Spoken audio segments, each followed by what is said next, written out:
안녕하십니까. 레인보우 욕학원의 레인보우입니다. 오늘은 가수 홍진영 씨의 사주를 풀어보겠습니다. 아직 구독하기와 알림 설정을 안 해주신 분들께서는 해주시길 부탁드리겠습니다. 그럼 시작하겠습니다. 기사들을 보면은 현재 표절 논란으로 좀 시끌벅적한 홍진영 씨의 어떤 논란들이 빨리 끝날 것 같지가 않습니다. 기사를 보면은 표절 논란, 홍진영 어디까지 버티려는 걸까, 이렇게 기사가 나왔고요. 홍진영 씨의 사진이 나와 있죠. 건강한 미인상이고요. 제가 개인적으로 좋아하는 가수 중에 한 명입니다. 홍진영 씨를 보면은 밝은 에너지, 그리고 사람들에게 어떤 활발한 그런 기운들을 주는 것 같아요. 그래서 개인적으로 좋아하고 있고요. 홍진영 씨를 보면은 어떤 우울한 생각, 그리고 슬픈 생각들은 지워지게 하는 그런 이미지를 가지고 있습니다.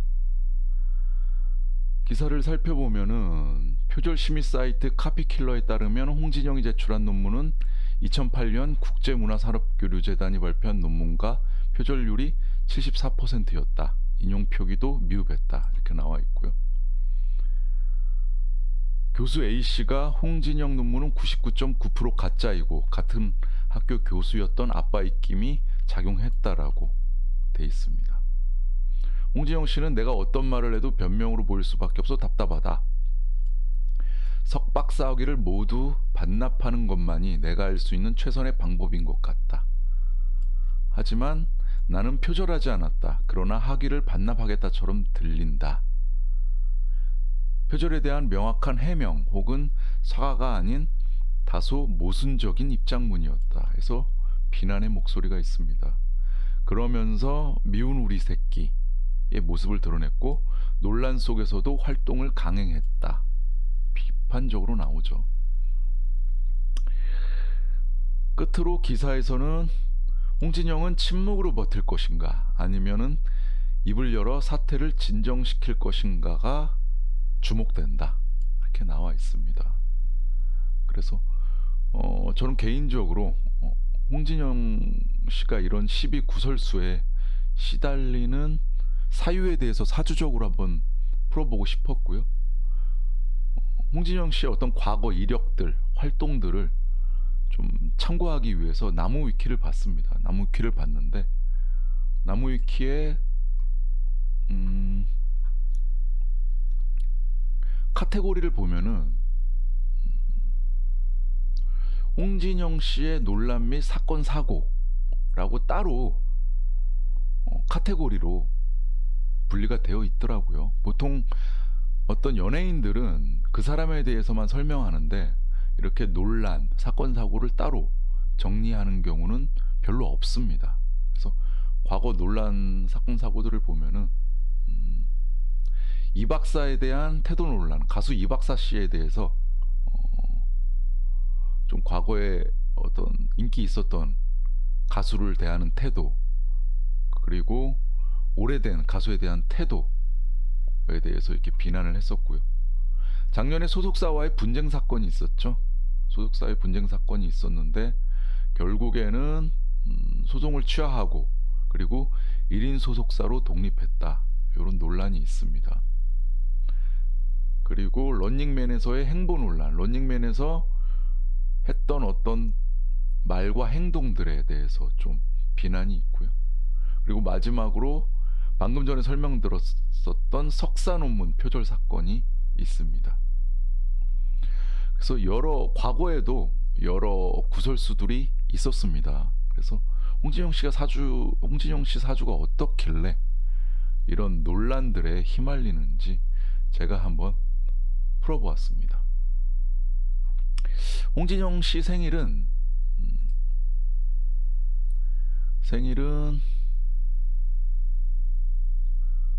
여기 보시면은 85년 8월 9일생이죠. 만세력으로 돌려보면요. 을축년 갑신월 경진일생입니다. 신은 모르니까 빈칸으로 냅뒀고요. 사주를 보시면요. 여기 사주를 보시면은 일간이 경금일간이죠. 경금일간인데 나와 같은 오행을 보시면은 월지에 신금이 있고요. 나를 돕는 오행 일지에 진토를 깔고 있고요. 그 다음에 연지에 축토를 깔고 있습니다. 사주가 상당히 강합니다. 사주가 강하고요. 그리고 연간, 그 월간에 나무들을 두었죠. 이 나무들은 큰 쇠기운에 의해서 거의 극충을 받은 사주가 아주 강한 사주라고 보시면 되겠습니다. 이 사주를 바탕으로 홍진영 씨의 어떤 성향을 한번 보겠습니다. 제가 미리 정리해 놓았는데요. 홍진영 씨가 잦은 구설수에 시달리는 이유를 중점적으로 한번 분석해 보겠습니다. 첫 번째는 괴강살과 권록입니다. 일주가 경진일주죠. 경진일주는 괴강살을 의미합니다. 사주가 강한데 괴강살이 있다는 얘기는 성향적으로 강하고요. 그리고 양기운이 매우 강합니다. 여성치고 양기운이 강하죠. 그래서 적극적이고 활발한 성격을 가지고 있습니다. 구설수에 시달리는 사람의 성향은 조용한 사람일까요? 아니면은 활달하고 자신의 생각을 잘 표출하는 사람일까요? 구설수에 시달리는 사람은 적극적이고 본인의 의사를 적극적으로 표현하는 그런 사람이 걸릴 가능성이 높겠죠. 우선은 이 개광살 자체가 사주에 파워를 줘서 자신감을 갖게 하는 장점이 있습니다. 그리고 특히 월지 이 신금, 건록격이라고 그러죠.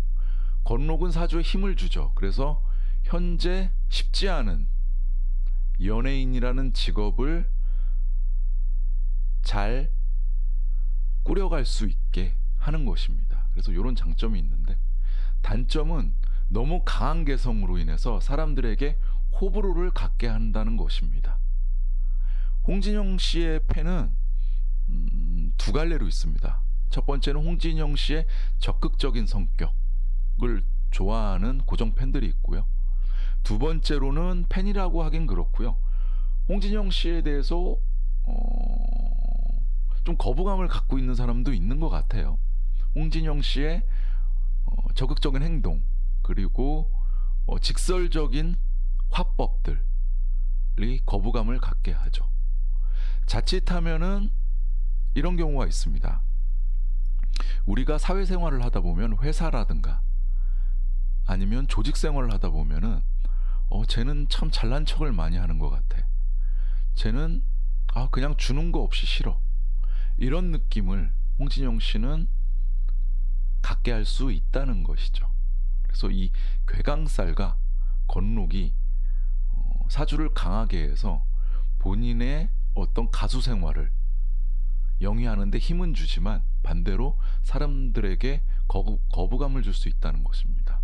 거부감을 주면 구설수에 시달릴 수 있는 가능성이 높아지는 것이죠. 두 번째는 관성이 약하다는 것입니다. 이 경금일주는 불기운이 관성이 되는 것이죠. 근데 요 관성이 시주는 잘 모르지만 관성이 원판에도 없고요. 이 지지장간에도 없습니다. 관성은 강한 어떤 기질을 제어하는 능력이죠. 본인의 어떤 통제력, 요것인데 이 능력이 약합니다. 물론 불가능한 것에 도전하는 그런 의식들에는 도움을 주겠죠. 하지만 이런 본인의 강한 기질을 제어하는 능력이 약하기 때문에 구설수에 시달릴 가능성이 높은 것입니다. 그래서 이런 사람들은 직업적으로 어떤 일반적인 직장인으로서의 일은 잘 못합니다. 자신의 끼와 그리고 적극적인 성격을 발산할 수 있는 연예인이 참 잘 어울리는 것이죠. 지지의 화개살도 있습니다. 지지의 화개살도 있는데, 화개살은 본인의 끼를 드러내는 어떤 살이라고 볼 수가 있죠. 화개살이 있는 사람들은 옷도 잘 입고요. 본인의 의사와도 명확하게 예쁘게 잘 표현하는 능력도 있죠. 그래서 홍진영 씨는 이러한 어떤 화개살을 이용해서 가수로서 명예가 많이 올라간 것입니다. 그럼 앞으로 미래를 한번 예측해 보겠습니다. 올해 경자년에 구설수가 생겼었어요. 작년 19년도도 19년 기해년도 구설수가 생겼었죠. 소속사와의 어떤 분쟁들이 있었단 말이에요. 그 이유는 큰 물기운이, 사주의 물기운이 강해지는 그런 운이 오기 때문에 그렇습니다. 물기운이 강해지면은 불기운 관성을 꺼버리기 때문에 관제 구설 시비수가 생길 수 있는 것이죠. 작년에도 있었고요. 올해도 있었습니다. 하지만 지금 잘 버티고 방송 일을 하는 것은 그만큼 홍진영 씨의 사주가 강하기 때문이죠. 홍진영 씨가 이런 어떤 구설수들이 있어도 한편으로는 적극적으로 방송 활동을 하는 것이죠. 만약에 약한 사주였으면은 이런 구설수로 인해서 활동하기도 어려웠을 겁니다. 이렇게 어려운 상황에서도 적극적으로 방송 일을 할 수 있는 것은 그만큼 홍진영 씨의 사주가 강하고, 그리고 홍진영 씨의 멘탈이 강하기 때문에 그런 것이죠. 앞으로 미래를 예측해 보면요, 내년이 신축년이죠. 신축년도 사주를 강하게 하는 인성운이 오게 돼 있죠. 그래서 불리한 해라고 봐야 돼요. 그래서 내년도, 제 생각에는 내년 신축년도 불리한 해이므로 현재 구설수가 오래 가거나 새로운 구설수가 생길 가능성이 있기 때문에 제가 봤을 때는 좀 자숙할 필요가 있지 않을까, 그렇게 생각하고 있습니다. 홍진영 씨는 소띠죠. 소띠는 작년, 올해, 내년까지가 삼재죠. 삼재는 복삼재가 있고요, 악삼재가 있습니다. 삼재라고 해서 다 나쁜 건 아니고요.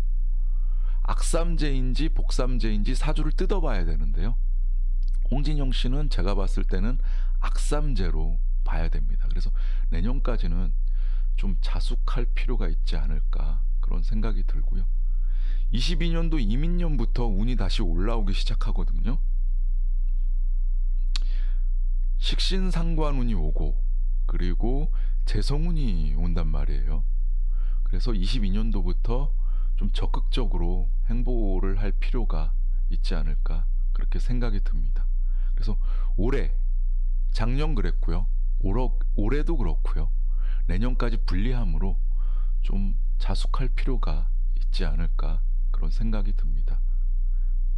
제 생각에는 지금 현재 나온 어떤 구설수가 내년까지 갈 수도 있고요, 아니면은 내년에 새로운 구설수가 생겨서 좀 좋지 않은 영향을 받을 가능성이 있기 때문에 좀 자숙할 필요가 있지 않을까 생각이 됩니다. 홍진영 씨가 그리고 아직 결혼을 안 했죠. 홍진영 씨 같은 경우는 관성운이 약합니다. 관성이 남편을 의미하죠. 그리고 월주에 공망이 있습니다. 이 월주는 부부궁을 의미하죠.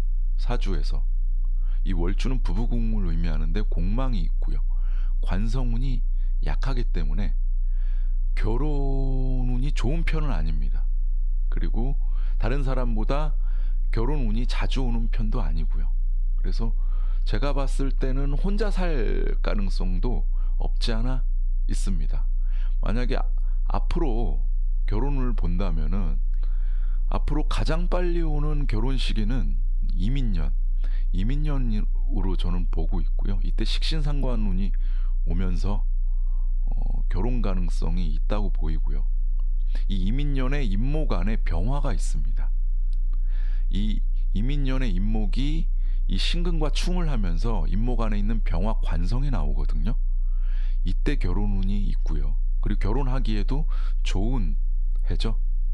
이때 결혼운이 있고, 그 다음에 25년도 을사년 정도에 또 결혼운이 있지 않을까 생각하는데요. 사주 원판 자체가 결혼운이 상당히 불리하기 때문에 결혼운이 오더라도 이 기회를 잡고 결혼할지는 저는 그렇게 많이 보진 않습니다.